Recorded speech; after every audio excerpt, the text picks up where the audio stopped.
नमस्कार मित्रों, हमारी चैनल में तमारू स्वागत है। वडोदराना આજવા રોડ વિસ્તારમાં આવેલી રઘુકુળ સ્કૂલમાં વિદ્યાર્થીઓ વચ્ચે મારામારીની ઘટના સામે આવી છે।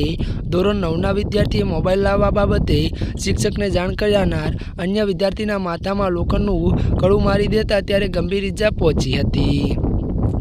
इजाग्रस्त विद्यार्थी पिताए आ मामले कड़क कार्यवाही मांग करी है। त्यारे स्कूल ट्रस्टी कूड़ मारनार त्यारे मित्रों विद्यार्थी सामे माफीपत्र लखावी मामलो टाळे पाडવાનો प्रयास कर्यो छे। आ घटना शरूआत मोबाइल फोन लईने थई हती। कड़ू मारनार विद्यार्थी स्कूल में मोबाइल लईने आव्यो हतो।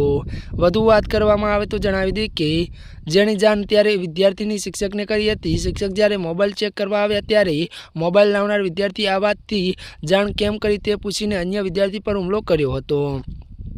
મળતી વિગતો અનુસાર વધુ જણાવી દી કે ત્યારે મિત્રો આ હુમલામાં તેને પોતાના હાથમાં પહેરેલું કડું માથામાં મારી દીધું, જેનાથી વિદ્યાર્થીને ત્યારે ગંભીર ઈજા થઈ હતી। જે આ મિત્રો અત્યારની આ દુઃખદ ખબર સામે આવી રહી છે।